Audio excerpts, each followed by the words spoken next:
வணக்கம். ஒரே ஒரு செல்லிருந்து நீங்க எப்படி ஒரு முழு மனுஷனா உருவானீங்கன்னு என்னைக்காவது யோசிச்சிருக்கீங்களா? இல்லனா நீங்க ஏன் உங்க அப்பா அம்மா மாதிரி சில விஷயங்கள்ல இருந்தாலும் அவங்களோட அச்சசலான காப்பி இல்லாம தனித்துவமா இருக்கீங்க? இந்த மாதிரி சூப்பரான கேள்விகளுக்கு பின்னாடி இருக்கிற ரெண்டு முக்கியமான விஷயங்கள் தான் மைட்டோசிஸ் மற்றும் மியாசிஸ்.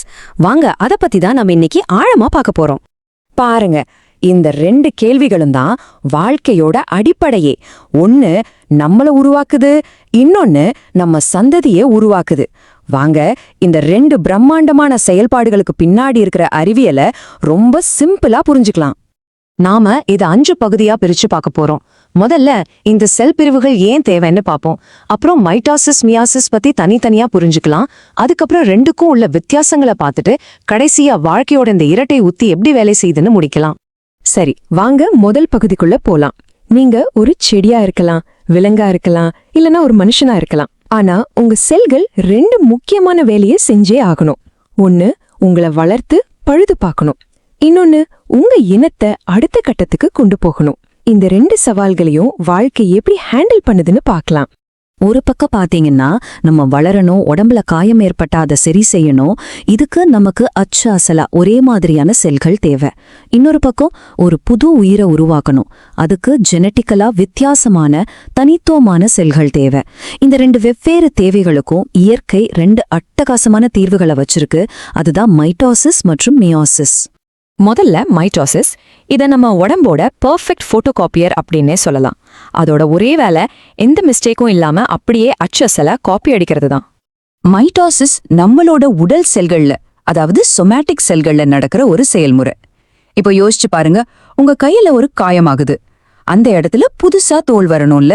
அந்த புது தோல் செல்கள் பழைய செல்கள் மாதிரியே அப்படியே இருக்கணும், கரெக்டா? இந்த வேலையை தான் மைட்டோசிஸ் பெர்ஃபெக்டா செய்யுது. இப்போ இந்த படத்தை பாருங்க. நம்ம உடம்புல இருக்கிற ஒவ்வொரு செல்லுலயும் 46 குரோமோசோம்கள் இருக்கு. இதத்தான் நாம 2n அல்லது டிப்ளாய்டுன்னு சொல்றோம்.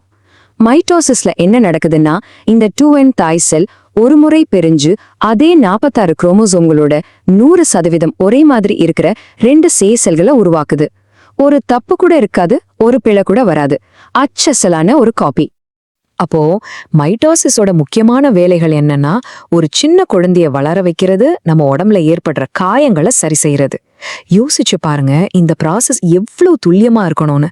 இதுல ஒரு சின்ன தப்பு நடந்தா கூட செல்கள் கண்ட்ரோல் இல்லாம பெரிய ஆரம்பிச்சு கேன்சர் மாதிரி பெரிய பிரச்சனைகள்ல கொண்டு போய் விட்டுடும். அடுத்ததா மியாசிஸ். மைட்டோசிஸ் ஒரு போட்டோகாப்பியர்னா, மியாசிஸ் ஒரு சூப்பரான ஷஃப்லிங் மிஷின். சீட்டு கட்ட கலச்சு போடுற மாதிரி இது நம்ம ஜீன்ஸை கலச்சு போட்டு புது புது காம்பினேஷனை உருவாக்கும். இதோட நோக்கம் காப்பி அடிக்கிறது இல்ல, வெரைட்டி, அதாவது பன்முகத்தன்மையை உருவாக்குறது. மியோசிஸ் நம்ம உடம்புல எல்லா இடத்துலயும் நடக்காது. இது இனப்பெருக்க உறுப்புகள்ல மட்டும் நடக்கிற ஒரு ஸ்பெஷல் டிவிஷன். இதன் மூலமா தான் ஆண்களுக்கு ஸ்பெர்ம் செல்ஸ்களும் பெண்களுக்கு எக் செல்ஸ்களும் உருவாகுது.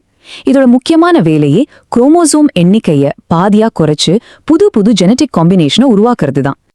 இந்த படத்தை நல்லா கவனிங்க. இங்க 2n, அதாவது 46 குரோமோசோம்கள் கொண்ட தாய் செல் ஒரு தடவைக்கு 2 தடவை பிரியுது. கடைசியில 4 தனித்துவமான செல்கள் உருவாகுது.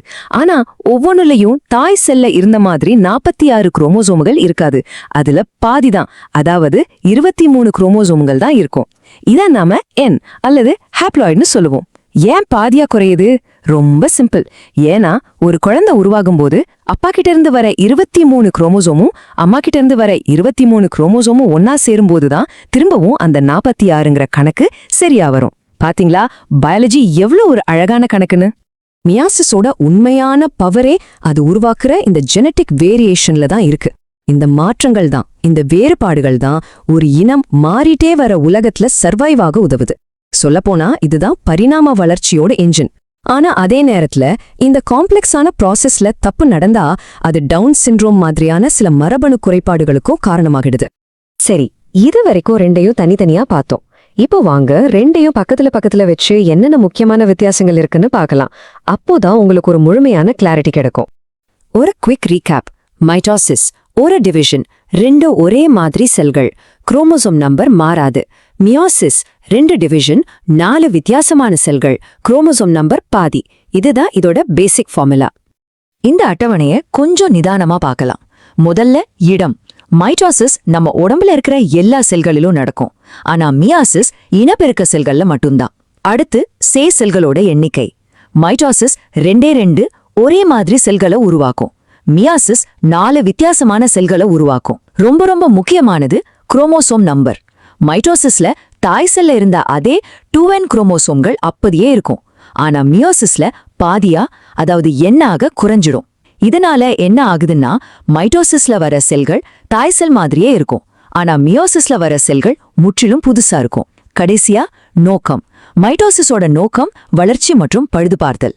மியாசிஸோட நோக்கம் இனப்பெருக்கம் மற்றும் பன்முகத்தன்மை. சரி, இப்போ முடிவுக்கு வர்றோம். இந்த 2 ப்ராசஸும் ஒண்ணுக்கு சம்பந்தம் இல்லாதது இல்ல. இது வாழ்க்கையோட ஒரு அட்டகாசமான இரட்டை யுக்தி. ஒன்னு நிலைத்தன்மைக்காகவும் இன்னொன்னு மாற்றத்துக்காகவும் ரொம்ப ரொம்ப அவசியம்.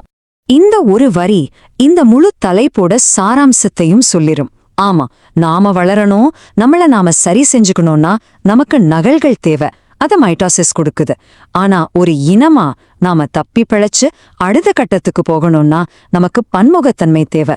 அத மியாசிஸ் கொடுக்குது. சிம்பிளா சொல்லணும்னா மைட்டாசிஸ் நம்மள நாம இருக்க வைக்குது. ஆனா மியாசிஸ் நம்மளோட அடுத்த தலைமுறை நம்மளை விட பெட்டரா இருக்க ஒரு வாய்ப்பை கொடுக்குது. இந்த 2 சக்திகளும் தான் இந்த உலகத்துல உயிரை முன்னாடி கொண்டு போய்கிட்டே இருக்கு. இந்த விளக்கத்தை ஒரு முக்கியமான கேள்வியோட முடிக்கலாம். ஒரு நிமிஷம் யோசிச்சு பாருங்க. இந்த மியாசிஸ்ங்கிற ஒரு விஷயம் மட்டும் இல்லைன்னா என்ன ஆகும்? எல்லா உயிரினங்களும் கிட்டத்தட்ட ஒரே மாதிரி அச்சு அசலா இருக்கும். அப்போ திடீர்னு ஒரு புது நோய் வருதுன்னு வச்சுக்கோங்க. அந்த ஒரு நோய் மொத்த இனத்தையுமே அழிச்சிட்டு போயிடும்ல. பன்முகத்தன்மை இல்லாம உயிரினங்களால தப்பி பிழைக்க முடியுமா? யோசிச்சு பாருங்க. இந்த சிந்தனையோட இன்னைக்கு நம்ம விடை பெறலாம்.